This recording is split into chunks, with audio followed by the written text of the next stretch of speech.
So po ngayon guys, papakita ko sa inyo kung ano ang peking uniform ng scout at totoong uniform ng scout. Ang totoong uniform ng scout ay ganito ang itsura.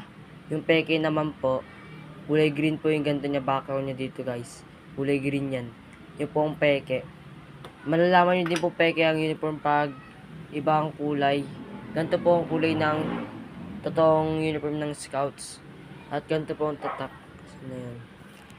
May tatak po siyang ganyan. Yung mga pants niya po. Yan o. May nakasulat pong scouts. Sabihin po, totoo po to. At ito po yung Carabao niya. Carabao po.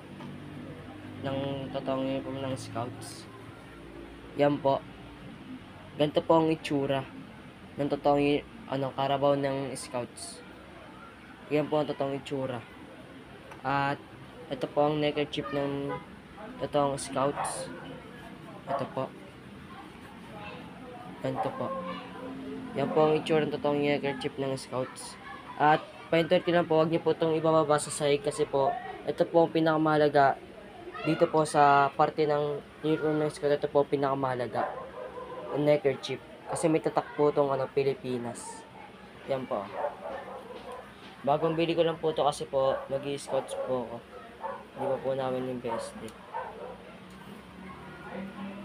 Yan po. At ingat po tayo sa pagbili ng mga peking uniform ng scouts kasi nakabili po ako ng binili ko na lang po sa kanya.